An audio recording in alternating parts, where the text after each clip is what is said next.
Mula pertama saya mengucapkan salam sejahtera di dalam nama Tuhan Yesus Kristus buat seberapa kita yang hadir pada malam hari ini.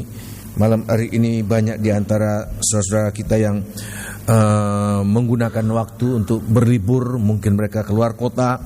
Tetapi seberapa kita yang ada di tempat ini, kita akan gunakan waktu sebaik-baiknya untuk menikmati apa yang sudah Tuhan sediakan buat kita sekalian, sehingga kedatangan kita pada malam hari ini tidak sia-sia, tetapi kita boleh mengalami sesuatu yang besar dalam kehidupan kita, ya. Nah, malam hari ini saya akan masih membawa saudara di dalam kitab Injil Matius pasal 24 ayat 32 sampai ayat 35, yaitu berbicara tentang Israel. Ini nubuatan yang ketujuh pada akhir zaman ini, ya. Di dalam kitab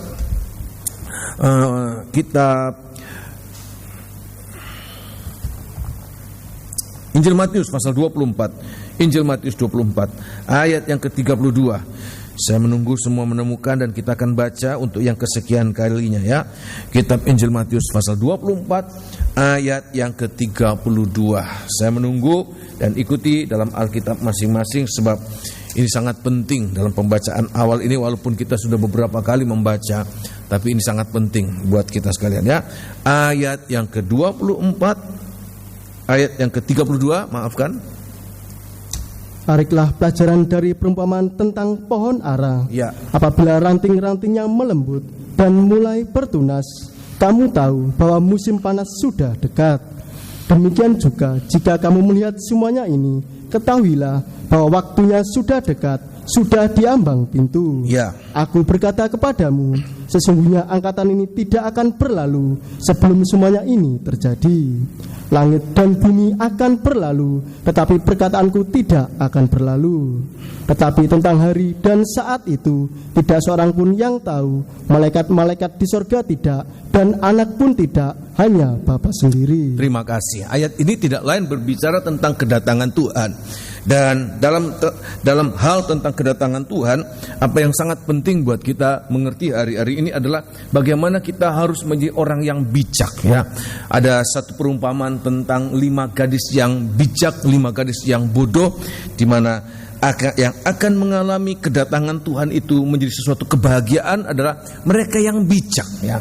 Nah, kalau kita lihat pada ayat 32, apa bijaksananya kita dalam hari-hari ini, yaitu bagaimana kita bisa menarik pelajaran, kita bisa mengambil pelajaran, kita bisa memetik pelajaran dari segala sesuatu yang kita alami, yang terjadi di dalam kehidupan kita, yang mungkin ada secara alamiah. Kita melihat hal-hal alamiah yang walaupun itu terjadi berulang-ulang, seperti Tuhan gambarkan tentang bagaimana perumpamaan tentang pohon ara yang setiap tahun mengalami siklus yang sama, di mana pada hari atau waktu sebelum musim dingin ada musim gugur, dia menggugurkan daunnya.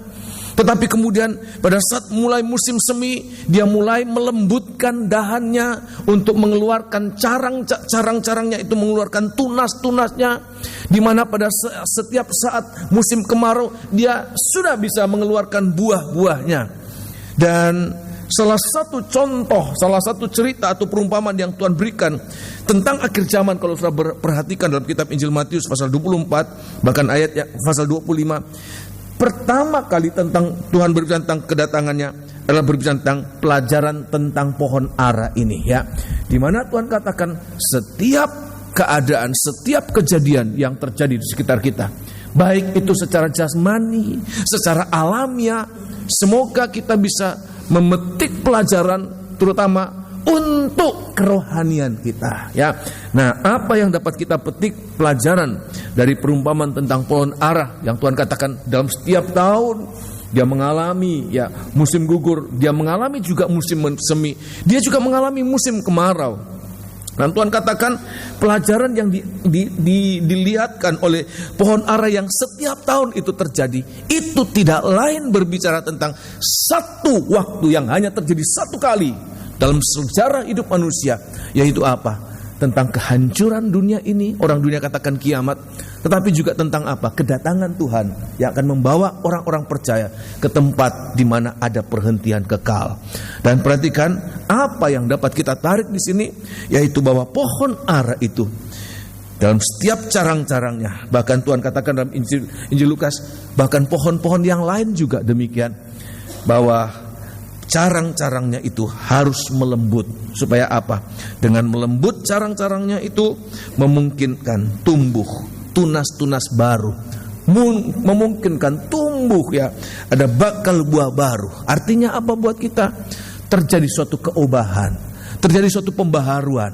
Supaya apa? Supaya di saat musim panas datang, musim panas itu gambaran tentang datangnya Tuhan, di mana kita harus mempersembahkan buah.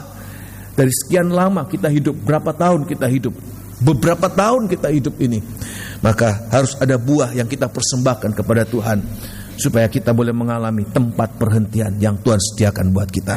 Dan oleh sebab itu, biarlah hari-hari ini kita harus mengerti ini. Tuhan katakan waktunya tidak lama lagi. Ini berbicara tentang kedatangan Tuhan ini. Perhatikan ini, Tuhan katakan bahwa waktunya sudah dekat.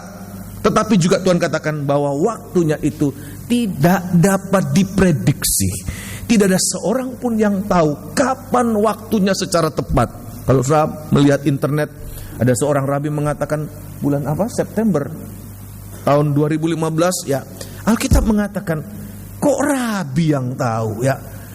Tuhan Yesus sendiri tidak tahu, Allah Bapa yang tahu, satu-satunya yang tahu.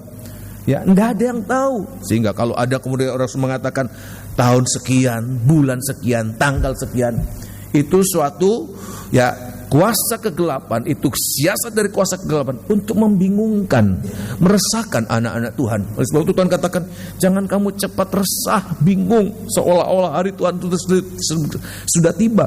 Sebab sebelum datangnya hari Tuhan, ada waktu 3,5 tahun, masa antikris. Itu kita harus perhatikan hari-hari ini. Supaya apa?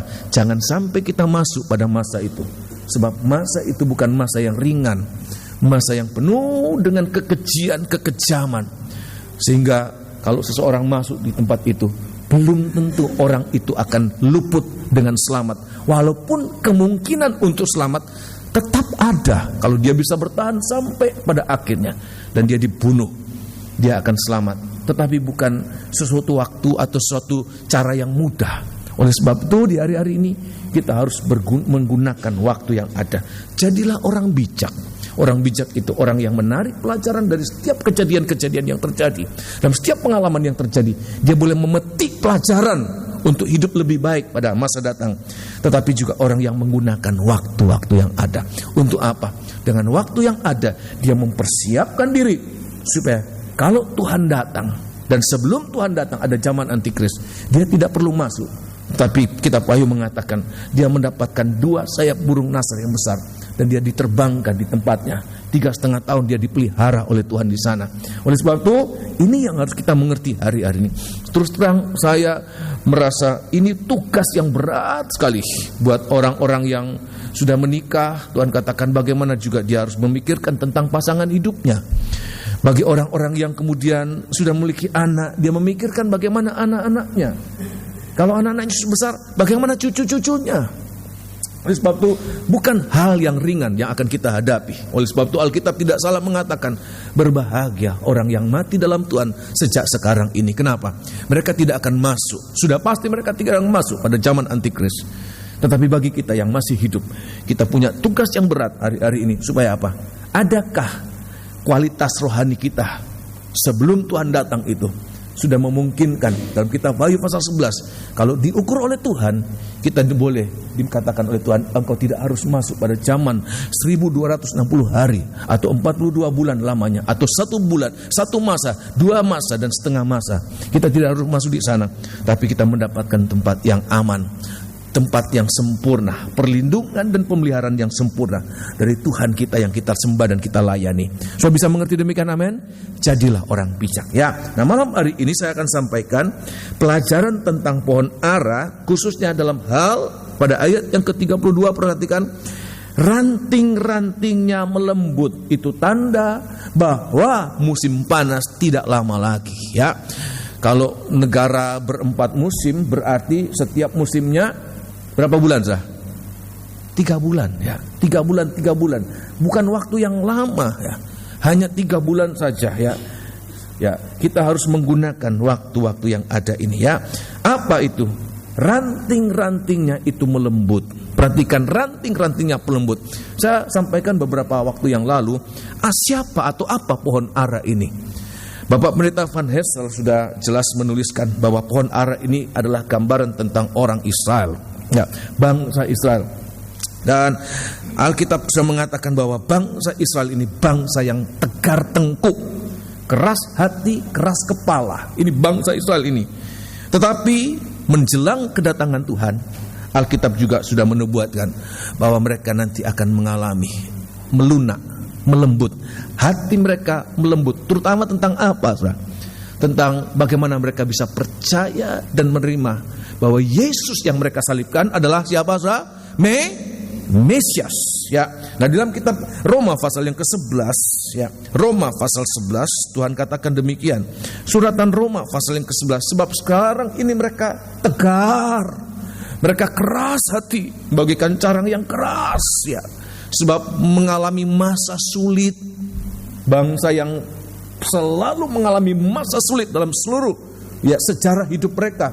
Tidak ada bangsa yang mengalami masa sulit begitu panjang seperti bangsa ini. Sejak mereka lahir di Mesir, mereka mengalami kesulitan-kesulitan hidup. Bahkan sampai hari ini bangsa ini terus dalam kesulitan, ya, mengalami peperangan, mengalami banyak kebencian, ya. Tetapi perhatikan, satu saat ayat mengatakan mereka yang keras itu nanti akan melunak, ya. Mereka akan melembut bagaikan carang yang melembut untuk terjadi pembaharuan dalam generasi ini, dalam bangsa ini, ya. Dalam kitab Roma pasal yang ke-11, suratan Roma pasal yang ke-11, mereka nanti akan ayat mengatakan tidak akan tetap, tapi mereka akan mulai percaya, ya. Oh, haleluya. Di dalam kitab Roma pasal yang ke-11, dan kalau itu terjadi, perhatikan ini penting, itu berarti rencana Tuhan, rencana keselamatan Tuhan sudah genap. Sebab umatnya yang lari tinggalkan dia sudah kembali lagi. Walaupun Alkitab juga mengatakan tidak semuanya, ya, hanya sebagian. Tetapi bagian yang ditinggalkan oleh orang Israel itu nanti akan diisi oleh bangsa-bangsa lain. Itulah kita, supaya satu ayat mengatakan seluruh Israel akan diselamatkan, ya. Di dalam kitab Roma pasal yang ke-11, ya, Roma pasal yang ke-11 ayat yang ke Roma pasal 11 ayat yang ke-18, perhatikan. Roma 11 ayat 18. Janganlah kamu bermegah terhadap cabang-cabang itu. Jikalau kamu bermegah, ya, ingatlah. Kali ini orang Israel digambarkan sebagai zaitun, tanaman zaitun. Ada kalanya orang Israel digambarkan sebagai pokok anggur, ada kalanya sebagai ara, ada kalanya sebagai zaitun. Nah, kali ini zaitun Tuhan gambarkan, ya. Dibandingkan dengan bangsa lain, bangsa Roma ini, orang-orang jemaat Roma ini bangsa kafir, Tuhan katakan, jangan kamu sombong, ya, jangan kamu bermegah, sebab cabang-cabang itu dipatahkan. Terus kan? Jikalau kamu bermegah, ya, ingatlah, ya, bahwa bukan kamu yang menopang akar itu, melainkan akar itu yang menopang kamu. Jadi orang Israel itu digambarkan hanya bagaikan carang yang disisipkan dalam pohon besar ini. Terus kan? Mungkin kamu akan berkata, ada cabang-cabang yang dipatahkan, supaya aku dicangkokkan diantaranya sebagai tunas. Ya. Baiklah, mereka dipatahkan karena ketidakpercayaan mereka. Karena ketidakpercayaan. Sampai hari ini mereka tidak percaya. Tetapi Alkitab sudah menubuatkan, nanti menjelang kedatangan Tuhan, mereka akan melembut, mereka akan percaya, mereka akan menerima. Ya, terus kan? Dan kamu tegak tercacak karena iman. Ya. Janganlah kamu sombong, ya, tetapi takutlah. Takutlah, perhatikan. Sebab kalau Allah tidak menyayangkan cabang-cabang asli, ya, Ia juga tidak akan menyayangkan kamu. Ya. Sebab itu perhatikanlah kemurahan Allah. Sebab itu perhatikan kemurahan Allah dan juga kekerasannya. Juga kekerasannya, yaitu kekerasan atas orang-orang yang telah jatuh. Ya. Tetapi atas kamu kemurahannya, yaitu jika kamu tetap dalam kemurahannya. Ya. Terus. Jika tidak, ya, kamu pun akan dipotong juga. Tetapi mereka pun akan dicangkokkan kembali. Ayat ini mengatakan tetapi mereka, walaupun tidak semuanya, ayat mengatakan mereka akan dicangkokkan kembali.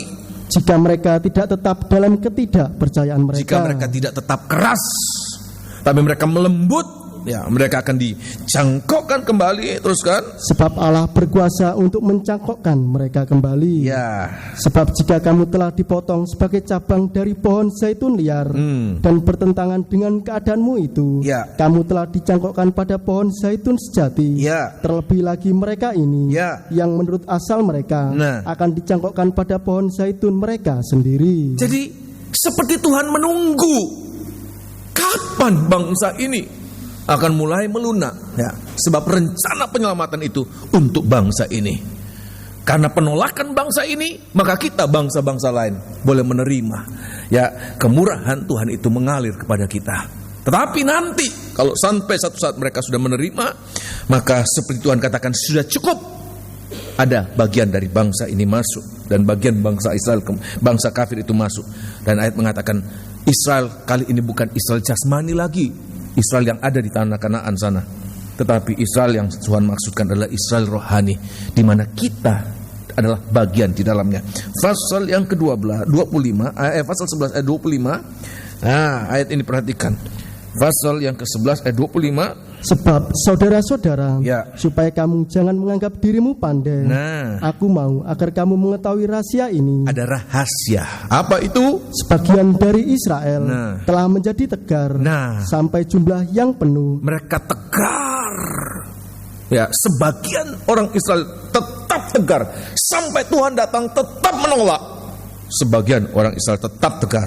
Ayat mengatakan, tetapi Sebagian dari Israel telah menjadi tegar Ya. sampai jumlah yang penuh. sampai jumlah yang penuh itu, Dari bangsa-bangsa lain Ya. telah masuk. ya, Dengan jalan demikian, Nah. seluruh Israel akan diselamatkan. Ya. Seperti ada tertulis, Ya. dari Sion akan datang penebus. Nah. Ia akan menyingkirkan segala kefasikan daripada Yakub. Jadi itulah gambaran rencana penyelamatan Tuhan untuk umat pilihannya, ya. Jadi saya selalu teringat Bapak Pendeta Pong selalu menggambarkan demikian, seandainya ini gambaran tentang seluruh Israel, sebab ayat mengatakan pada ayat 26, dengan jalan demikian seluruh Israel akan diselamatkan. Seluruh Israel akan diselamatkan. Tapi ayat mengatakan ada sebagian yang tetap tegar, sehingga mereka seperti dibuang dari bilangan orang Israel. Tetapi ada orang Israel nanti pada akhir zaman, mereka akan melunak, mereka akan melembut, tidak tetap tegar dalam ketidaktaatan mereka, ketidakpercayaan mereka, tapi mereka akan menerima. Tapi ayat mengatakan jumlah yang ditinggalkan oleh bangsa Israel nanti akan diisi dengan oleh bangsa-bangsa lain. Sehingga ayat mengatakan seluruh Israel ini, apa kali ini Israel yang dimaksudkan? Bukan lagi Israel jasmani seperti yang ada sekarang ini. Sebab kalau dilihat sekarang ini justru orang Israel yang ada secara jasmani ini orang-orang yang lebih banyak yang tidak percaya, lebih banyak yang ateis, lebih banyak yang bahkan ya tidak punya agama daripada orang-orang yang percaya bahwa Yesus adalah Mesias. Jauh lebih banyak. Tapi satu saat kalau mereka tidak tetap dalam ketidakpercayaan mereka, maka itu akan melengkapi Israel secara rohani, di mana bangsa kafir termasuk di dalamnya. Dan Tuhan katakan seluruh Israel akan diselamatkan pada saat kedatangannya kembali. Sebab apa ayat mengatakan carang-carangnya mulai apa? Melunak, melembut. Dan itulah tanda bahwa akhir zaman sudah tiba. Oleh sebab itu biar kita buka mata keadaan apa yang terjadi sekarang ini, ya. Nah, malam hari ini saya akan membawa tentang apa-apa yang akan membuat seseorang itu tegar, tidak bisa melunak. Tapi kita harus perhatikan, sebab gejala ini Tuhan katakan itu suatu pelajaran. Apa yang terjadi kepada bangsa Israel sejak dulu sampai sekarang itu jadi pelajaran buat kita. Sebab kalau saja Tuhan potong mereka yang Tuhan pilih sendiri, Tuhan potong sebab mereka tegar, apalagi kita. Kalau kita berperilaku seperti itu, kita sangat tidak disayangkan, kita akan dipotong, ya. Tetapi kalau kita menghargai kemurahan Tuhan, ayat mengatakan kalau kita tetap dalam kemurahannya, maka kita akan mengalami sebagai orang-orang yang menerima kebaikan Tuhan, ya. Saya akan membawa saudara dalam kitab Perjanjian Baru, kitab Ibrani. Kitab Ibrani ini kitab yang dituliskan kepada jemaat orang-orang Kristen dari bangsa Israel. Makanya disebutkan kitab Ibrani ya. Kitab ini kepada orang-orang Ibrani yang sudah percaya ya. Jadi banyak orang Ibrani yang tidak percaya, orang-orang Yahudi yang tidak percaya. Tetapi waktu surat ini dituliskan adalah kepada orang-orang Ibrani yang sudah percaya. Nah, Tuhan juga berbicara tentang sejarah mereka pada zaman dulu, bagaimana mereka kemudian mengalami pukulan Tuhan, hukuman Tuhan. Kenapa? Mereka tetap keras, tetap tegar. Ada poin-poin yang harus kita mengerti, sebab itu nanti akan menjadi celah buat kita juga, sebab buat kita kemudian kita dipotong ya. Tetapi kalau kita singkirkan, kita hindari ya apa-apa yang membuat kita tegar, keras, maka kita akan mengalami bahwa hidup kita ini dari kemurahan kepada kemurahan yang lebih besar lagi. Sehingga kita harus mengatakan, ya Tuhan, hidupku hanya karena apa? Kemurahan Tuhan ya. Kita akan lihat dalam kitab Ibrani pasal yang ketiga, Ibrani pasal yang ketiga ayat yang ke-7, ayat 8 kita baca sampai ayat yang ke-11 ya. Ini yang pertama ya, Tuhan katakan ini kekerasan ya, kekerasan hati mereka. Untuk orang Ibrani yang sudah percaya, Tuhan katakan, kalau engkau masih mendengar suaraku hari ini, jangan keraskan hatimu. Kalau kita masih bisa mendengarkan hari ini, jangan keraskan hati, sebab kekerasan hati itu, ketegaran hati itu akan membuat mengalami murka Allah ya. Ayat yang ke-7 perhatikan. Sebab itu ya, seperti yang dikatakan Roh Kudus, pada hari ini jika kamu mendengar suaranya. Jika kamu mendengarkan suaranya, malam hari ini saya memperdengarkan suara Tuhan. Firman Allah itu suara Tuhan, walaupun disampaikan dengan ya, cara yang sederhana, belum sempurna oleh seorang manusia yang tidak sempurna, tetapi ada suara Tuhan di dalamnya. Perhatikan, Tuhan katakan jangan keraskan hatimu, sebab kalau dikatakan hari ini, kalau engkau mendengar suaranya, janganlah keraskan hatimu. Jangan keraskan hatimu. Seperti dalam kegeraman ya, pada waktu pencobaan di padang gurun, di mana nenek moyangmu mencobai aku ya, dengan jalan menguji aku ya, sekalipun mereka melihat perbuatan-perbuatanku 40 tahun lamanya ya. Itulah sebabnya aku murka kepada angkatan itu ya, dan berkata ya, selalu mereka sesat hati, keras, tegar. Ini bangsa yang keras hati, tegar tengkuk. Itu keluar dari mulutnya Tuhan sendiri ya. Ini bangsa yang sesat hati, teruskan. Dan mereka tidak mengenal jalanku. Mereka tidak mengenal jalanku. Sehingga aku bersumpah dalam murkaku ya, mereka takkan masuk ke tempat perhentianku. Terima kasih. Ayat ini dituliskan ya, yaitu pada saat di dalam kitab Injil, kitab Mazmur pasal 95 ya. Kita lihat dalam kitab Mazmur pasal 95. Kitab Mazmur 95, kita lihat ini. Ini latar belakangnya ayat ini dituliskan ya.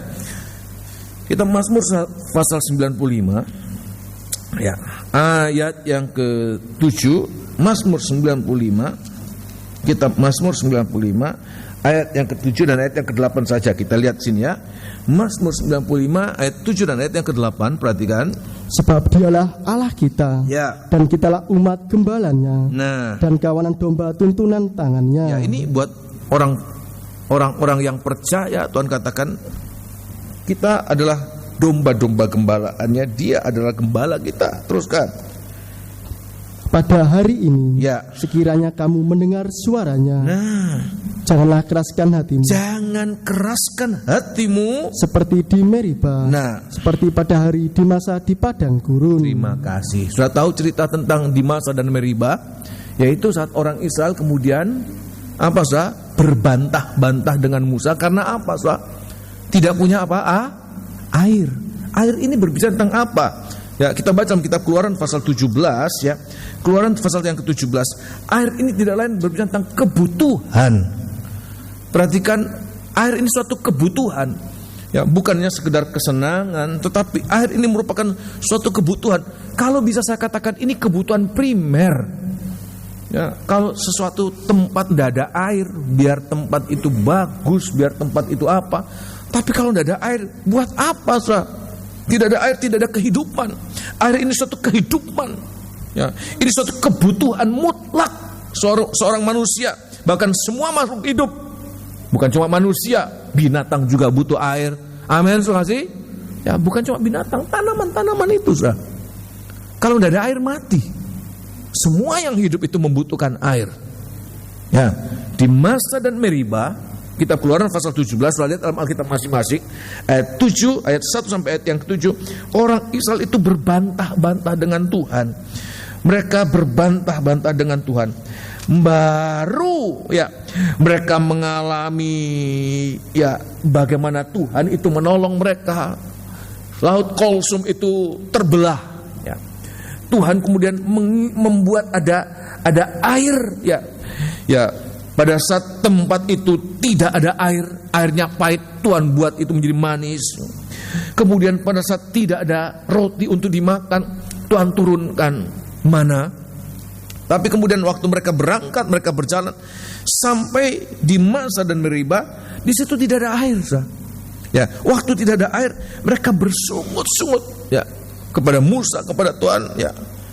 Mereka bertengkar, mereka mencobai Tuhan ya. Sebab apa? Sepertinya Tuhan tidak pernah melakukan sesuatu dalam hidup mereka. Belum pernah melakukan keajaiban.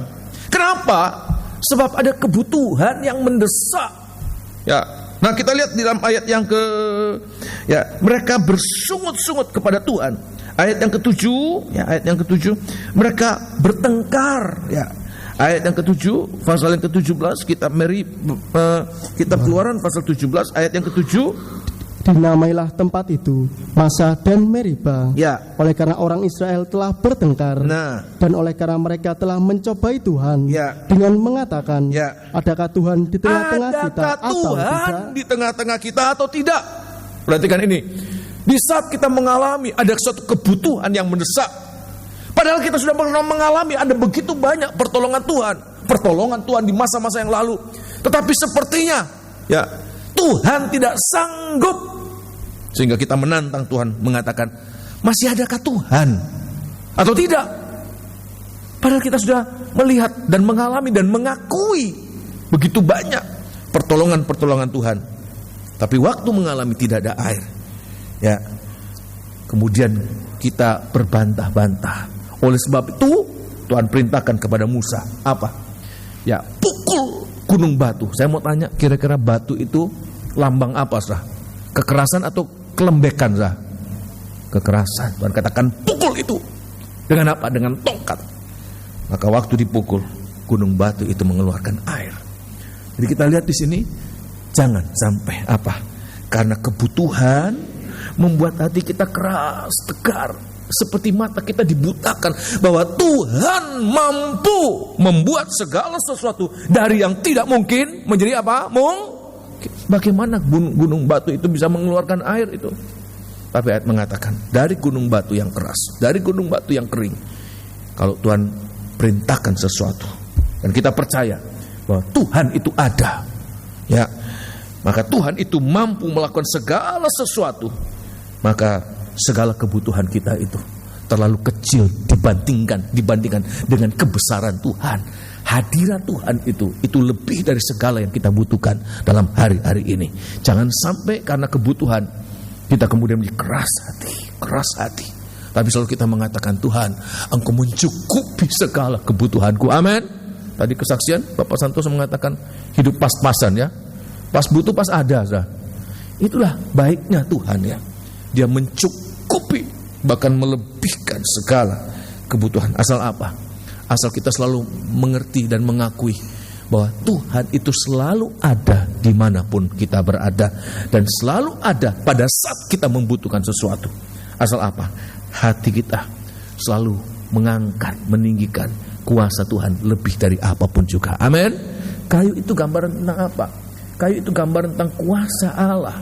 Dan kuasa Allah perjanjian baru, tolong baca, itu justru ayat mengatakan ada di dalam salib Kristus. Tongkat itu gambaran tentang kuasa Allah. Dan ayat mengatakan kuasa, kekuatan Allah ada dalam salib Kristus. Yang seringkali dikatakan apa? Salib mau bisa apa? Padahal ayat ini mengatakan salib itu yang nanti akan mengerjakan keajaiban-keajaiban. Asal kita pegang dan tinggikan salib itu, kita lihat maka semua keajaiban yang tidak mungkin kita bisa mengerti dengan pikiran kita itu akan terjadi dengan begitu mudah. Ya, bagaimana gunung batu? Kalau sekarang bagaimana gunung batu itu dibor bisa keluar air ya? Itu pun belum ya. Bagaimana semua itu dikerjakan dengan teknologi itu belum menjanjikan. Tapi mengatakan seperti begitu mudah pukul gunung batu itu maka akan keluarkan air. Ya.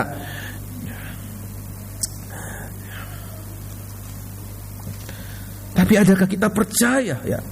Ya, kita percaya ya. Kita percaya akan hadiratnya. Nah, ini harus kita mengerti dalam hari-hari ini. Ya, kebutuhan kita itu bukan segala-galanya. Tapi hadirat Tuhan, kebesaran Tuhan itu lebih dari segala-galanya ya.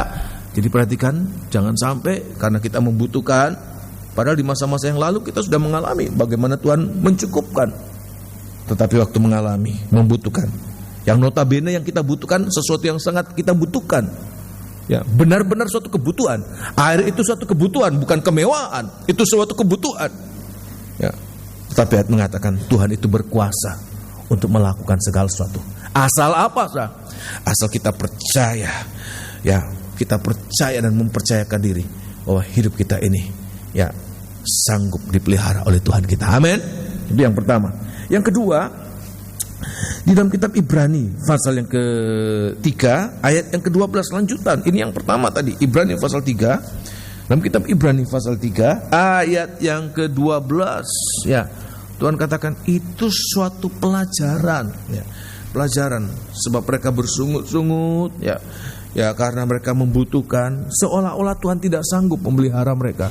Tuhan begitu sanggup, begitu mudah untuk memelihara mereka. Kitab Ibrani pasal yang ke-3 ayat yang ke-12 Tuhan katakan apa? Waspadalah Ya. hai saudara-saudara Ya. supaya di antara kamu jangan terdapat seorang yang hatinya jahat Nah, dan yang tidak percaya oleh karena ia murtad dari Allah yang hidup. perhatikan. Tetapi nasihatilah seorang akan yang lain setiap hari Ya. selama masih dapat dikatakan hari ini. Hari ini, perhatikan, hari ini seperti kita membutuhkan sesuatu, setiap hari kita membutuhkan.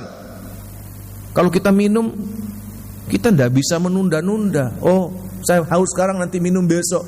Hari ini kita haus, hari ini kita butuh minum. Kira-kira demikian, amin. Tapi kita percaya bahwa Tuhan sanggup memelihara kita, amin. Tuhan katakan, lihat burung-burung di udara yang tidak menanam. Tapi kalau kita mendahulukan Tuhan, percaya, maka Tuhan sanggup. Maka Tuhan yang sama akan sanggup. Ya. Tapi adakah kita percaya bahwa Dia ada di tengah-tengah kita? Jangan seperti orang Israel, adakah Tuhan atau tidak? Tapi kita selalu percaya Tuhan ada di mana saja keadaan apapun dalam keadaan kita ya. Tetapi nasihatilah ayat yang ke-13, tetapi nasihatilah seorang akan yang lain setiap hari Ya. selama masih dapat dikatakan hari ini. Selama masih dapat dikatakan hari ini. Kata selama masih dikatakan hari ini berarti apa, sah? Kita masih apa? Hidup. Seperti kita hidup selalu ada kebutuhan. Ya. Ketika kita mendengarkan hari ini, percaya bahwa Allah kita adalah Allah hidup. Ya. Allah orang hidup. Bukan Allah orang mati, tapi Allah orang hidup. Ayat mengatakan bahwa hari ini juga jangan tegarkan hatimu. Sebab selama masih dikatakan hari ini, supaya jangan ada di antara kamu Ya. yang menjadi tegar ya, hatinya karena tipu daya dosa. ya. Yang kedua disebutkan tegar hati. Terima kasih. Orang Israel yang pertama tegar hati karena apa? Ada kebutuhan yang mendesak yang mereka tidak punya. Tapi Alkitab mengatakan Tuhan itu begitu mudah membuat apa yang kita butuhkan sangat mudah asal kita percaya ya. Asal kita percaya bahwa Tuhan sanggup dengan kuasanya. Sebentar, saya terlupakan ya. Kita sebelum kita lompat pada ayat yang kedua, poin yang kedua, kita akan baca dalam 1 Korintus ya. Kitab Korintus.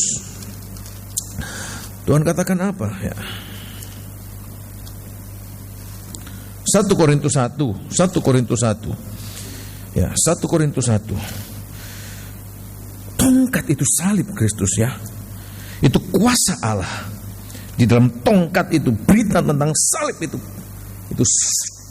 dengan tongkat ini Musa membelah apa itu? Laut Kolsum. Dengan tongkat Musa menjatuhkan hukuman atas orang Mesir. Tongkat itu adalah kuasa Allah yang Tuhan berikan kepada Musa, ya. Dan sekarang bagi kita apa nih? Ayat yang ke-23. Tetapi kami memberitakan Kristus yang disalibkan. Nah, ini kayu kering, ya. Ini tongkat berita tentang Yesus yang disalibkan. Untuk orang-orang Yahudi, Ya. suatu batu sandungan. Suatu batu sandungan. Dan untuk orang-orang bukan Yahudi, Tetapi bagi orang-orang bukan Yahudi, suatu kebodohan. bagi orang Yahudi ini suatu sandungan, buat orang kafir ini ini suatu kebodohan. Tetapi ayat yang ke-24, Tetapi untuk mereka yang dipanggil, ya, yang percaya, terus kan, baik orang Yahudi nah, maupun orang bukan Yahudi, ini nanti akan menjadi satu, menjadi Israel yang akan diselamatkan oleh Tuhan. Ya, apa itu? Kristus yang tersalib Kristus yang disalibkan itu, terus kan, adalah kekuatan Allah adalah kekuatan Allah, kuasa Allah. dan hikmat Allah. Ya, Sebab yang bodoh terima dari kasih. Allah, Ayat mengatakan bahwa Yesus yang tersalib. Perhatikan, Yesus yang tersalib.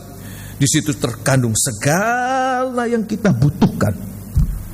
Kalau saja kita percaya ini, pegang ini, maka apa yang kita butuhkan itu sebenarnya seperti terlalu mudah untuk Tuhan sediakan.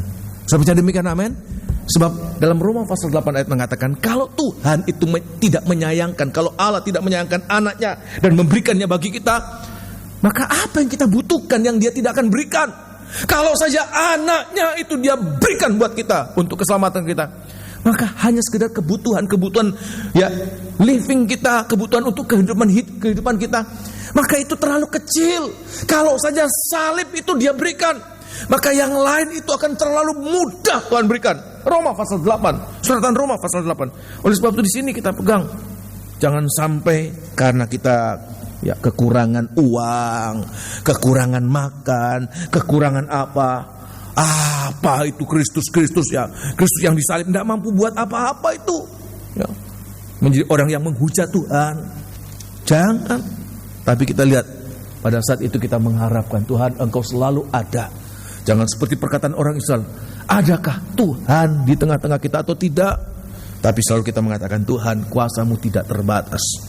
Sebab ayat mengatakan, kalau saja Dia memberikan anaknya untuk disalib, maka apa yang kita butuhkan itu akan Dia berikan buat kita dengan begitu mudah. Asal kita tetap percaya bahwa Dia sanggup memberikan itu. Amin. Baik dengan cara yang biasa maupun dengan cara yang luar biasa. Kami pernah mengalami, ya, waktu saya masih kecil, orang tua masih dalam perintisan di Manado, tidak makan berhari-hari itu satu yang biasa, ya. Tapi apa yang terjadi? Kami tetap dipelihara, kami tidak kemudian pingsan dan mati kelaparan. Memang kita tidak makan, tetapi seperti perut ini kenyang, ya. Seperti, ya, kita makan sehat, kita tidak lemes, ya. Tapi saya tetap segar. Kalau ditawari makanan, ibu saya menceritakan itu, saya katakan sudah makan. Bukan saya berdusta, tetapi seperti perut ini kenyang, ya, nggak membutuhkan makanan. Tuhan sanggup. Asal kita tidak kemudian mengatakan apa, melayani, mau beli lombok saja tidak mampu, mau beli beras saja tidak mampu, kemudian kita menghujat Tuhan, tidak akan ada pertolongan di sana. Tapi tinggikan tongkat itu, ya, tinggikan kuasa Allah, maka kita lihat semua yang kita butuhkan itu begitu mudah. Amin, saudara kasih? Ya, ayat yang ke-31, ayat 31. Sebab Atau itu, ayat yang ke-32 langsung, ayat 32. Kalau anaknya itu Dia tidak sayangkan, Dia berikan, maka hanya kebutuhan kita itu. Kita butuh berapa? Uang berapa kita butuhkan? Bukan Tuhan memanjakan anak-anaknya itu. Kemudian dia tidak pakai kerja, tinggal kamu butuh berapa, ini rekening tahu-tahu ada isi sendiri. Bukan begitu, saudara. Tapi kita lihat ayat yang ke-32. Ia yang tidak menyayangkan anaknya sendiri, Nah, tetapi yang menyerahkannya bagi kita semua. kata menyerahkannya itu mati untuk kita. Matinya di mana, saudara? Kayu salib. Teruskan. Bagaimanakah mungkin Ya. Ia tidak mengaruniakan segala sesuatu? Bagaimana mungkin Ia tidak mengaruniakan segala sesuatu? Apa segala sesuatu? Termasuk di dalamnya kebutuhan hidup kita ini. Kalau saja anaknya diberikan, maka kalau hanya kebutuhan itu terlalu kecil, ya, untuk memelihara kita, Itu terlalu mudah Tuhan kerjakan ya. Kalau saja dia tidak menyayangkan anaknya, apa dia sayangkan untuk mengeluarkan berapa juta untuk kebutuhan kita ya. Anaknya mau dihargai berapa itu anaknya? Tidak dapat sanggup kita mampu membeli, membayar itu. Tapi dia berikan buat kita. Apalagi yang hanya masih bisa dihitung dengan berapa juta, berapa ratus juta, berapa miliar, berapa triliun, masih terhitung. Itu terlalu kecil. Ayat mengatakan, kalau saja ia tidak menyayangkan anaknya dan memberikan buat kita, bagaimanakah mungkin ia tidak mengaruniakan segala sesuatu kepada kita ya, bersama-sama dengan dia. Nah, tetapi di sini kekurangan anak-anak Tuhan. Perhatikan kekurangan. Terima kasih. Kenapa? Seringkali anak-anak Tuhan begitu materialistis, mau uangnya, mau kebutuhannya, tetapi tidak mau siapa? Yesusnya. Tuhan katakan, bersama dengan Yesus yang tersalib itu, segala sesuatu itu diberikan buat kita. Termasuk di dalamnya adalah apa? Kebutuhan. Tapi kita lihat anak-anak Tuhan, mau uangnya, mau pemeliharaannya, mau perlindungannya, tapi tidak mau salibnya. Ya, mau enaknya sendiri lah. Tuhan katakan, bersama dengan dia memberikan segala sesuatu. Sudah baca baik-baik di rumah. Bersama dengan dia segala sesuatu itu Tuhan berikan buat kita. Ya, jangan pisahkan. Ya, seringkali kita lebih menyukai berkatnya, tapi pribadi yang memberi berkat itu kita abaikan. Tidak demikian. Itulah yang membuat hati orang keras, begitu keras, sampai satu saat seperti tidak bisa dilunakkan kembali. Tapi semoga kita di hari-hari ini kita lebih menghargai dia daripada apa-apa yang lain. Sebab kalau dia ada, maka segala sesuatu itu akan diciptakan. Sebab ayat mengatakan, semua terjadi karena dia. Tanpa ada sesuatu, tanpa dia, segala sesuatu itu tidak akan ada yang terjadi. Sampai demikian, amin. Haleluya ya. Ini yang pertama ya, kebutuhan. Yang kedua tadi disebutkan dalam Ibrani pasal 3 ayat yang ke-13 tadi dikatakan, janganlah kamu tegar hatinya. Bagian terakhir, karena tipu daya dosa. Tipu daya dosa. Kata tipu daya dosa itu sama dengan jerat dosa. Ya, ini tipu daya dosa, jerat dosa. Kenapa ada tipu daya dosa? Kenapa ada jerat dosa? Sebab ada keinginan. Saya ulangi sekali lagi. Kenapa ada tipu daya? Sebab ada keinginan. Ya. Ada umpan, saudara. Kalau kita tidak punya keinginan sama sekali dengan umpan itu, mau umpan itu besar atau kecil, kita tidak akan makan umpan itu. Kira-kira begitu, saudara. Kalau ikan itu kenyang, saudara, umpan apa saja tidak dimakan, saudara. Tapi kalau lapar, ini punya keinginan, walaupun umpannya itu kecil, dimakan juga. Sehingga ya, dia pikir dia mendapatkan sesuatu, justru dia yang didapatkan oleh orang itu. Oleh sebab itu di hari-hari ini, perhatikan, tadi kebutuhan ini dapat mengeraskan hati seseorang, menegarkan hati seseorang. Tapi ayat mengatakan, tipu daya dosa. Itu apa? Keinginan. Itu juga dapat mengeraskan hati. Sebab itu di dalam kitab Yakobus pasal yang ke-1 dikatakan bahwa manusia itu jatuh dalam pencobaan. Ya. Pencobaan demi pencobaan. Dari mana datangnya? Perhatikan, pencobaan itu bukan datang dari Allah, bukan datang dari Tuhan. Sehingga kita katakan, oh kita dicobai Tuhan. Ayat mengatakan Tuhan tidak mencobai siapapun juga. Sebab dia tidak dapat dicobai oleh si jahat. Dan dia tidak mencobai. Tapi kalau datangnya pencobaan, dari mana? Keinginan, hawa nafsu. Hawa nafsu. Tolong baca ya. Yakobus pasal 1 ya. Ayat yang ke-12. Oleh sebab itu di hari-hari kita perhatikan ya. Jangan sampai keinginan kita ini membuat hidup kita ini menjadi keras, hati kita menjadi keras, tegar. Orang Israel pernah terjadi dengan kebutuhan air menjadi keras, dengan keinginan menjadi keras. Ya, sudah dikasih air, ya, sekali dikasih roti, minta daging, ya, begitu, ya. Ayat mengatakan ini daging ini begitu membaranya itu mereka makan mentah-mentah itu. Begitu rakusnya bangsa itu. seperti orang tidak pernah makan daging. Itu hidup-hidup makan. Ayat mengatakan lagi di mulut itu Tuhan datang dengan tulah menjatuhkan hukuman buat mereka. Ya. Nah di dalam kitab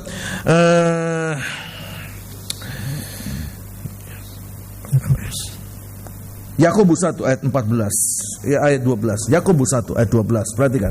Berbahagialah orang yang bertahan dalam pencobaan, Ya. sebab apabila ia sudah tahan uji, ia akan menerima mahkota kehidupan yang dijanjikan Allah kepada barang siapa yang mengasihi Dia. Ayat yang ke-13 perhatikan. Apabila seorang dicobai, Ya. janganlah ia berkata, Perhatikan. pencobaan ini datang dari Allah. Ya, percobaan itu tidak datang dari Allah. Ya. Sebab apa? Sebab Allah tidak dapat dicobai Ya. oleh yang jahat. Pencoba itu adalah si jahat, iblis. Pencoba itu iblis dan Allah tidak pernah dapat dicobai oleh iblis. Ya, teruskan. Dan ia sendiri Ya. tidak mencobai siapapun. Sehingga ia tidak mau, tidak bisa dicobai, ia juga tidak mencobai siapapun juga. Teruskan. Tetapi ayat 14. Tetapi tiap-tiap orang Ya. dicobai oleh keinginannya sendiri. Nah ini keinginannya sendiri, hawa nafsunya sendiri. Tiap-tiap orang dicobai oleh keinginannya sendiri. Karena ia diseret dan dipikat olehnya. 15. Dan apabila keinginan itu telah dibuahi, Ya. ia melahirkan dosa. Nah, Dan apabila dosa itu sudah matang, Nah. ia melahirkan maut. terima kasih. Alkitab mengatakan ya bahwa semoga hari-hari ini ya kita mohon Tuhan, ini dagingku penuh dengan keinginan. Dan kalau keinginan itu tidak digarap oleh firman Tuhan, maka seringkali keinginan itu menyeret kita kepada jerat-jerat iblis, tipu daya dosa tanpa kita sadari. Ya, kalau sudah kepingin, sudah punya keinginan, semuanya itu diabaikan. Norma-norma susila, norma kesopanan, norma etika. Kalau sudah punya keinginan itu semua diabaikan, sehingga tanpa dia sadari dia masuk dalam jebakan-jebakan iblis. Ya dalam istilahnya jerat-jerat iblis makin hari makin dalam, sampai satu saat ayat mengatakan dia tidak mampu berbuat apa-apa. Nah, kemudian Rasul Paulus katakan dalam suratan 1 Timotius, terutama ini anak-anak Tuhan, perhatikan, sebab seringkali ini terjadi ya, tanpa kita sadari kita diberkati oleh Tuhan dengan berkat-berkat jasmani. Tapi jangan sampai karena kita diberkati, hati kita berpaling, tidak lagi kepada Dia, tapi kepada berkat. Sebab Tuhan katakan apa? Coba kita renungkan ya, di dalam kitab 1 Timotius pasal yang ke-6, ya, begitu seseorang itu ya, dikuasai oleh keinginan, ya, bahkan ayat yang ke-9, 10, keinginan akan uang, bukan uangnya tapi keinginan akan uang. Uang dapat kita gunakan untuk semua ya. Uang itu netral. Uang itu bisa berada di gereja, tapi juga uang bisa di tempat bandar narkoba, di tempat pelacuran, uang bisa ada di sana. Uang itu netral. Uang kita bisa menggunakan untuk menyumbang orang-orang yang membutuhkan. Kita berbuat amal, kita berbuat ya kasih. Tetapi keinginan akan uang, Tuhan katakan itu merupakan jerat iblis ya. Jerat iblis ya. Dan ayat mengatakan banyak orang jatuh di dalamnya. Makin tegar ya. Tidak lagi mau menerima Yesus ya. Tidak lagi percaya kepada Dia, tidak lagi bergantung berharap kepada Dia, tapi bergantung kepada yang namanya ini ya, uang. Tolong baca ayat yang bahkan ayat mengatakan ibadah itu dianggapnya tempat untuk mencari ya, ini menyalurkan keinginannya.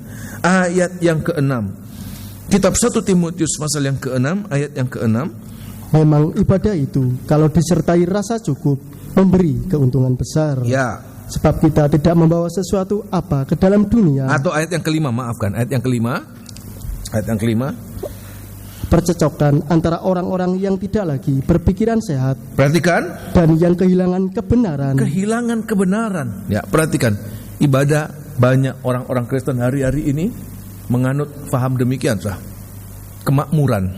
Ya, jadi pikirnya jadi orang Kristen untuk kaya, untuk makmur. Pikirnya kalau beribadah itu akan diberkati oleh Tuhan khususnya untuk itu. Tuhan katakan ini orang-orang yang sudah tidak sehat pikirannya, imannya tidak sehat. Ya. Percekcokan di antara orang-orang yang tidak lagi berpikiran sehat dan yang kehilangan kebenaran. Ya. Yang mengira bahwa itu apa? Bahwa ibadah itu adalah apa? Adalah suatu sumber keuntungan. Yang notabene keuntungan apa yang dimaksudkan? Ya, jasmani, finansial, kekayaan, ya. Seolah-olah ibadah itu menghasilkan itu. Padahal bukan itu. Itu hanya dampak, ya. Tapi bukan itu tujuan utamanya. Ayat yang ke-6, memang ibadah itu ya, kalau disertai rasa cukup, ya, memberi keuntungan besar. Apa rasa cukup? Puas dalam ibadah itu. Keinginan tidak pernah dipuaskan. Sampai kapanpun keinginan itu tidak pernah puas. Manusia tidak pernah puas. Ya, dia pikir keinginan ini dipuaskan, tidak pernah puas. Diberikan apa yang dia inginin, tidak pernah puas. Ada keinginan baru lagi. Ya. Tetapi kerinduan itu yang akan mengalami kepuasan. Kalau keinginan itu sifatnya daging, tapi kerinduan itu sifatnya rohani. Rindu untuk bersekutu dengan Tuhan, ya. Dalam ibadah itu rindu bersekutu dengan Tuhan, ya. Sehingga kalau dia puas, memberi keuntungan besar. Apa itu? Dia puas, ya. Tidak lagi hidupnya dikuasai dengan keinginan-keinginan. Sebab ayat yang ke-7, perhatikan. Sebab kita tidak membawa sesuatu apa ke dalam dunia, dan kita pun tidak dapat membawa apa-apa keluar. Asal apa? Asal ada makanan dan pakaian. Makanan dan pakaian apa? Cukuplah. Cukup. Sebab apa?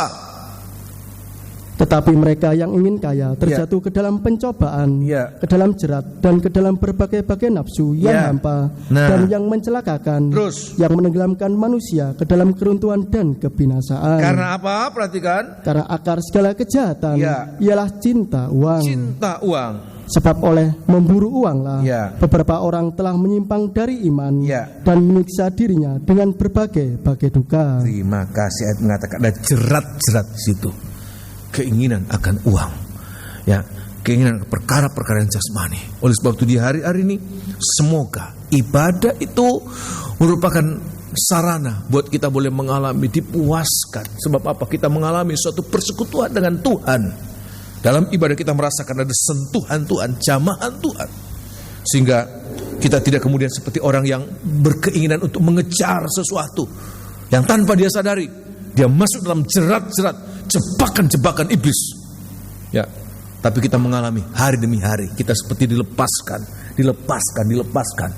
untuk mengalami kebebasan di dalam Tuhan. Sehingga kita merasakan, oh, di dalam Tuhan itu suatu kebebasan yang sempurna, ya.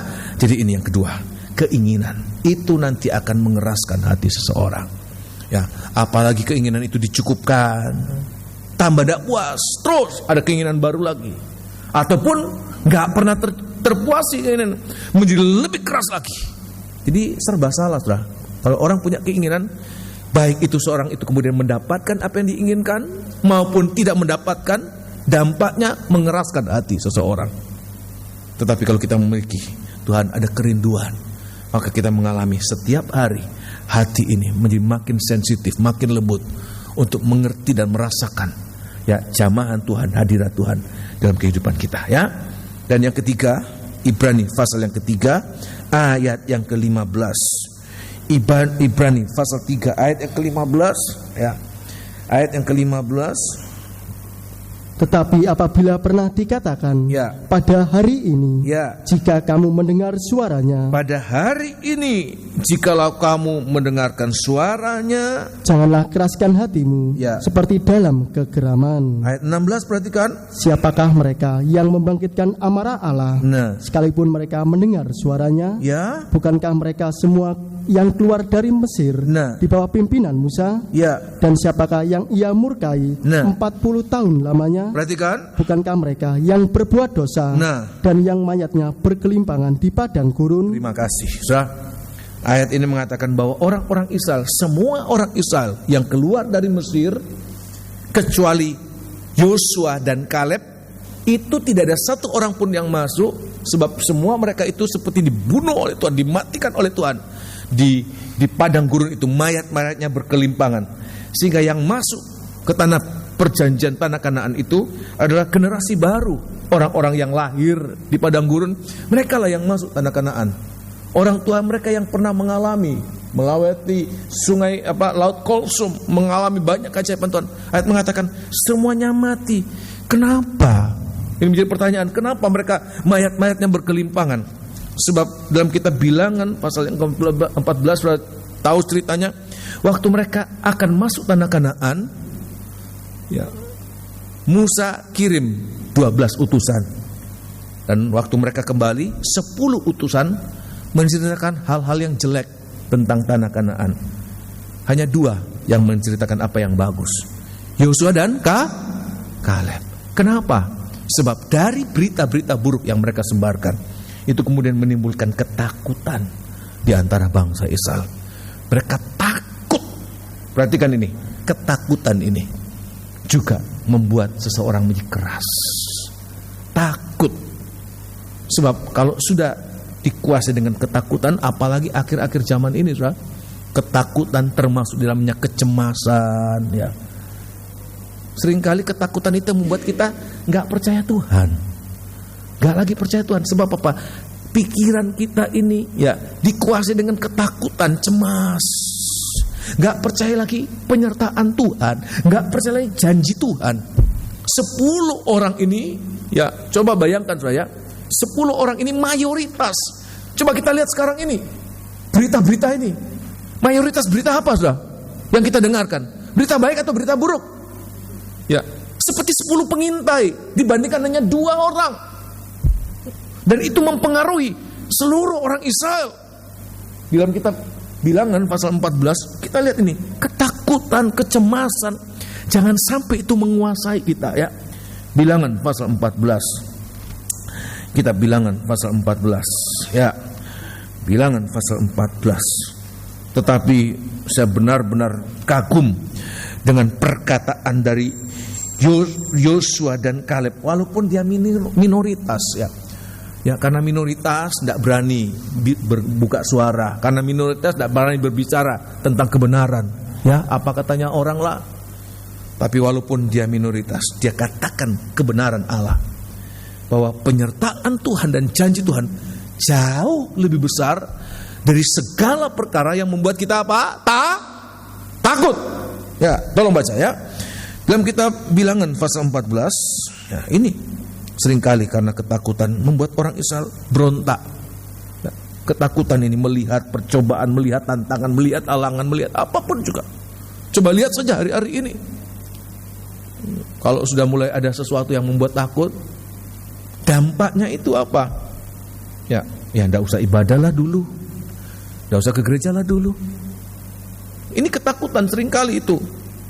Enggak usah takut yang macam-macam, saudara. Takut yang ringan-ringan saja itu, ya.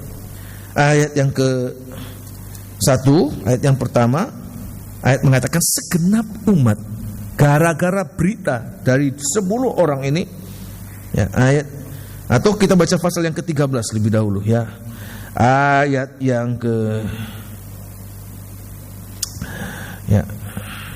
ayat yang ke-31, perhatikan.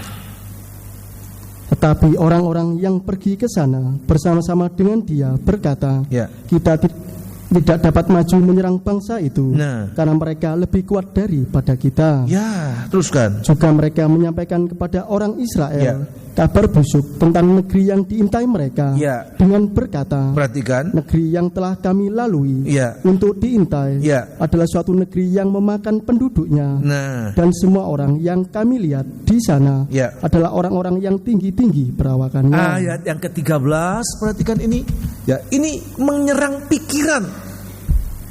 Kalau sudah ketakutan ini pikiran, bukan fisik yang diserang, ya psikis, pikiran itu. Kalau sudah pikiran kena, sudah tidak bisa apa-apa. Ayat mengatakan, ayat yang ke-33, juga kami lihat di sana orang-orang raksasa, orang enak yang berasal dari orang-orang raksasa, dan kami lihat diri kami seperti belalang, dan demikian juga mereka terhadap kami. Apa begitu, saudara? Seperti demikian faktanya. Ya, terima kasih. 10 orang memberitakan ini. Mereka katakan memang ya, hasil buah di sana melimpah. Tapi mereka katakan bahwa penduduk di sana besar-besar. Kami itu dianggap seperti belalang saja. Kami melihat mereka seperti raksasa dan mereka melihat kami seperti belalang. Dan perkataan itu masuk mengatasi pikiran orang-orang Israel. Sehingga itu membuat mereka takut. Pada ayat yang pertama, pasal 14, ayat mengatakan semalam-malaman mereka menangis. Ya. Ayat yang ke-1, lalu segenap umat itu mengeluarkan suara nyaring, ya. dan bangsa itu menangis Ya. pada malam itu. Nah, Bersungut-sungutlah semua orang Israel Ya. kepada Musa dan Harun, Ya. dan segenap umat itu berkata kepada mereka, ya, sekiranya kami mati di tanah Mesir Ya. atau di padang gurun ini, Ya. mengapakah Tuhan membawa kami Ya. ke negeri ini supaya kami tewas oleh pedang, Ya. dan istri serta anak-anak kami menjadi tawanan? perhatikan ini. Ya, terima kasih. Kita dengarkan firman Allah. Dan di dalam firman Allah terkandung janji-janji Allah. Tuhan sudah katakan kepada bangsa Israel, nanti kamu akan masuk tanah Kanaan limpah dengan madu dan susunya. Ya, madu dan susunya begitu melimpah. Dan itu fakta. Anggurnya besar-besar sampai digandar 2 orang, ayat mengatakan. Tetapi kemudian waktu ada berita busuk tentang penduduk yang besar, ya, mereka semua takut. Mereka katakan lebih baik kami pulang ke tanah Mesir atau mati di padang gurun. Ya, padahal notabene mereka sudah berteriak waktu di tanah Mesir karena beratnya perbudakan. Tapi mereka menganggap bahwa lebih baik mati di sana daripada masuk tanah Kanaan. Tapi kita lihat, ya, orang yang hanya 2 orang, gambaran, selalu lihat ini gambaran besar. Dari 12 orang yang dikirim, ya, hanya 2 orang yang hatinya lembut. 10 orang itu hatinya keras. Kenapa? Ketakutan. Ya. Tapi kita lihat orang Israel ini, ya, Yosua dan Kaleb itu, dia berbicara lain daripada 10 orang lainnya. Ayat yang ke-7, ya, Bilangan pasal 14 ayat yang ke-7, ya. Dan berkata kepada segenap umat Israel, negeri yang kami lalui untuk Ya. tinta itu Ya. adalah luar biasa baiknya. Luar biasa baiknya. Teruskan. Jika Tuhan berkenan kepada kita, Ya. maka Ia akan membawa kita masuk ke negeri itu, Nah, dan akan memberikannya kepada kita, perhatikan. suatu negeri yang berlimpah-limpah susu Ya. dan madunya. Nah, Janganlah hanya memberontak kepada Tuhan, janganlah berontak kepada Tuhan. Dan Janganlah berontak kepada Tuhan. Teruskan. dan janganlah takut kepada bangsa negeri itu, Jangan takut kepada bangsa negeri itu. Perhatikan. sebab mereka akan kita telan habis. Walaupun mereka katanya sebesar belalang, kita akan telan habis. Teruskan. Yang melindungi mereka sudah meninggalkan mereka, Tetapi sedang Tuhan menyertai kita. sedang Tuhan menyertai kita. Janganlah takut kepada mereka. Terima kasih. Semoga perkataan dari Yosua dan Kaleb itu juga menjadi perkataan kita. Ya, seperti Daud juga begitu. Walaupun dia menghadapi raksasa Goliat yang besar, tetapi dia tidak membesarkan percobaan, membesarkan masalah, membesarkan semuanya. Tapi apa yang dia besarkan? Penyertaan Tuhan. Ayat mengatakan, Allah yang besar itu menyertai kita. Ya, lebih besar dari percobaan yang kita hadapi. Bukan kitanya. Kalau kitanya itu tidak ada apa-apanya. Memang kita seperti belalang mungkin. Tetapi yang menyertai kita, yang menyertai mereka, meninggalkan mereka. Tapi yang menyertai kita, Dia menyertai kita dalam segala keadaan. Sehingga Tuhan katakan jangan takut. Sehingga Tuhan Yesus mengatakan sendiri dalam kitab Injil Lukas, mengatakan, kepada siapa kamu harus takut? Kalau hanya pada orang-orang yang dapat membunuh tubuh, jangan takut. Tapi takutlah kepada Tuhan, yang bukan hanya membunuh tubuh, tetapi membawa masuk. Kalau seorang itu kemudian memberontak terhadap Tuhan, maka membawa masuk ke dalam api neraka. Takutlah kepada Dia. Jadi kita harus tahu menempatkan kepada siapa kita takut. Asal ada penyertaan Tuhan, ini yang harus kita mengerti. Asal ada penyertaan Tuhan, Rasul Paulus katakan kepada orang-orang di Roma, kalau Tuhan menyertai kita, siapa yang akan melawan kita? Yang penting ada penyertaan Tuhan. Dan siapa yang akan disertai oleh Tuhan? Bukan orang yang keras, yang pikirannya dikuasai oleh ketakutan, tapi orang-orang yang mengerti bahwa Allah selalu menyertai dia. Sebab apa? Kita berkenan kepada dia. Siapa yang berkenan? Ayat lain mengatakan adalah orang-orang yang remuk hatinya, yang hancur hatinya, yang tidak keras tapi yang remuk hatinya di hadapan Tuhan.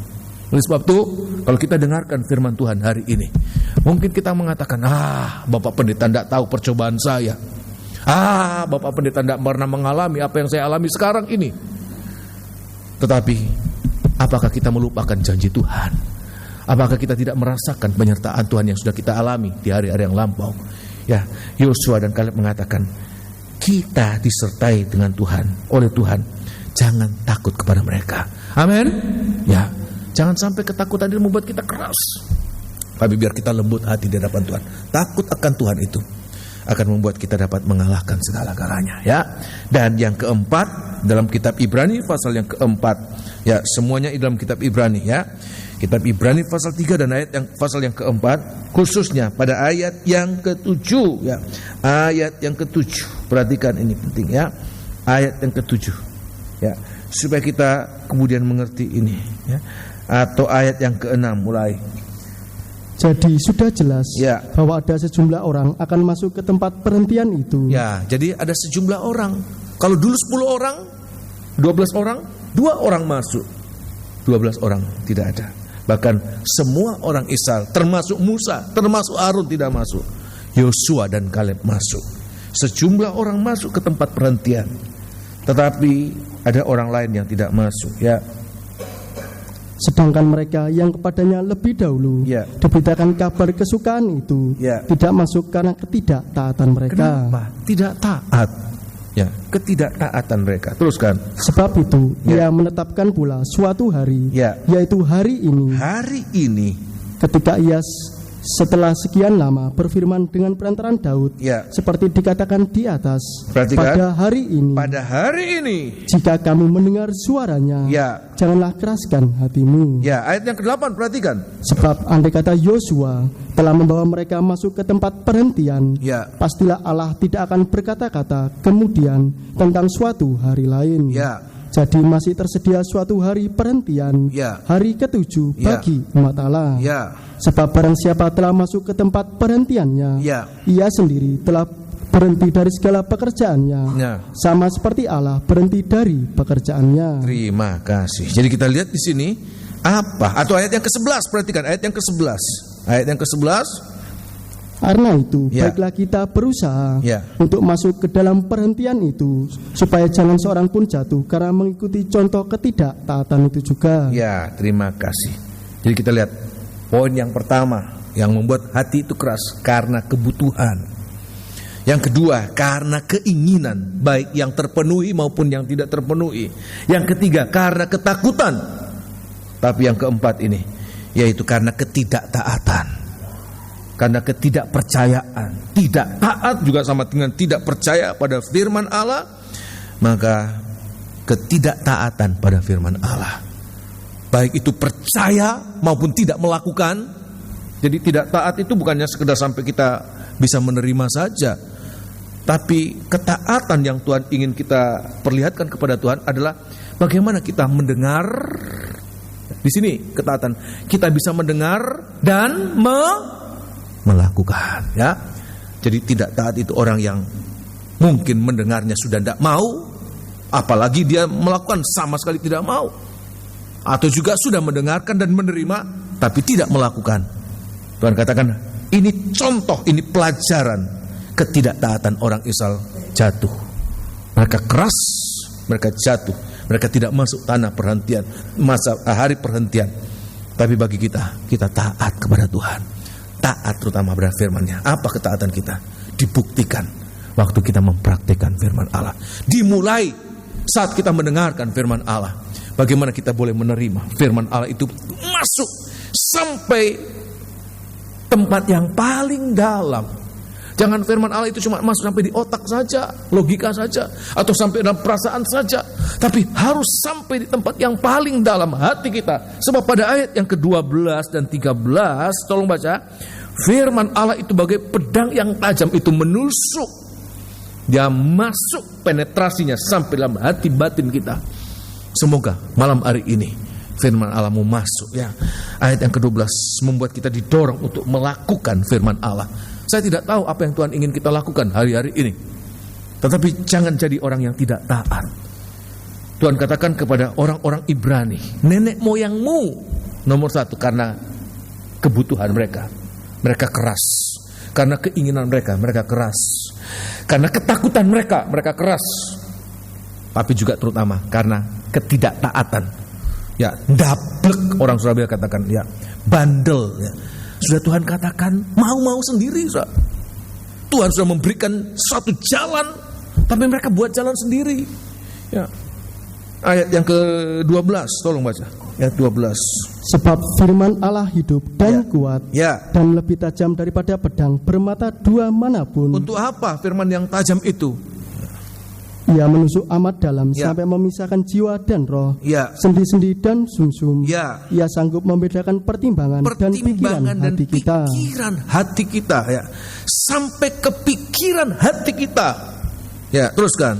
Dan tidak ada suatu makhluk pun yang tersembunyi di hadapannya, sebab segala sesuatu telanjang dan terbuka di depan mata Dia, yang kepadanya kita harus memberikan pertanggungan jawab. Nah, terus kan? Terima kasih. Ya. Jadi kita lihat di sini firman yang kita dengarkan. Ya, Yakobus mengatakan kita sudah mendengarkan firman Allah, tapi kita harus melakukan firman Allah, sebab ketaatan kita dibuktikan pada saat kita melakukan firman Allah. Ya, Naaman mendengarkan firman Allah lewat nabi, bahkan pesuruh dari nabi, budak dari nabi, ya, hamba dari seorang nabi. Ya, tetapi ketaatan Naaman itu dibuktikan waktu dia melakukan firman Allah. Waktu dia melakukan firman Allah, pertamanya dia mau menolak, dia mau melawan, tidak terjadi apa-apa. Tapi waktu dia melakukan firman Allah, walaupun bertentangan dengan keinginannya, walaupun bertentangan dengan logikanya, ya, kalau suruh mandi, ya saya pikir dia mau keluar, kalau dia gini-gini kan ada brak sembuh ya. Enggak, cuma suruh orang ya. Tapi ayat mengatakan waktu dia lakukan itu, lakukan berapa kali Tuhan suruh mandi? Ya, benamkan diri berapa kali, Zah? 7 kali. 7 ini tangga sempurna. Ya, saya sudah mandi berapa kali? Baru 1 kali, kok enggak terjadi apa-apa? Belum taat secara sempurna. Bahkan 6 kali pun dia benamkan diri, belum terjadi apa-apa. Sebab apa? Tuhan ingin ada ketaatan sempurna. Baru ke-7 kali dia benamkan diri, begitu dia bangkit. Buah ketaatan itu selalu manis. Perhatikan, ini penting. Buah ketaatan itu selalu manis, tapi buah ketidaktaatan itu selalu pahit. Tapi seringkali kenapa manusia memilih apa-apa yang pahit, padahal Tuhan menyediakan apa yang manis. Buah ketaatan itu selalu indah, tapi buah ketidaktaatan itu selalu kebinasaan.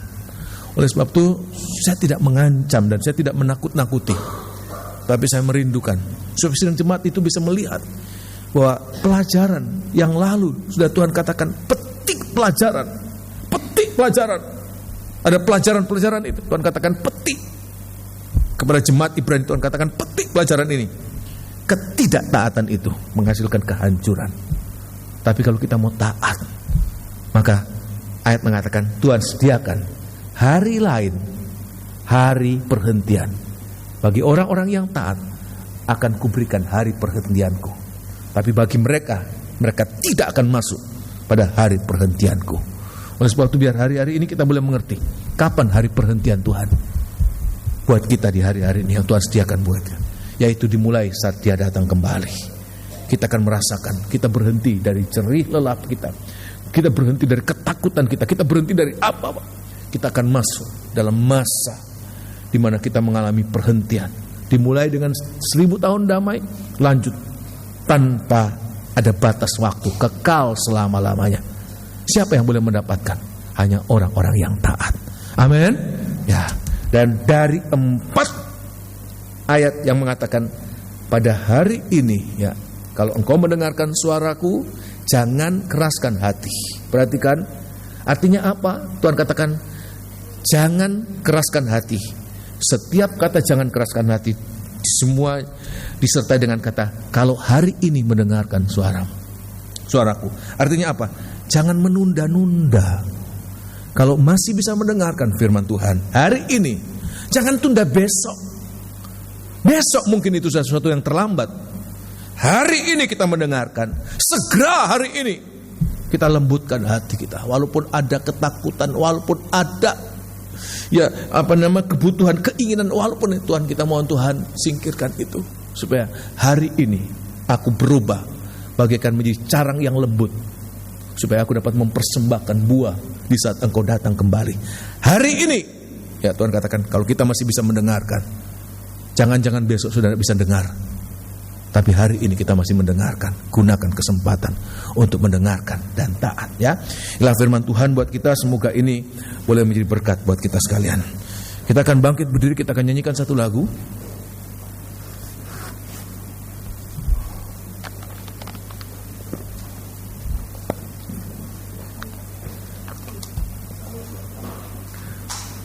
Ya, Psalm 24.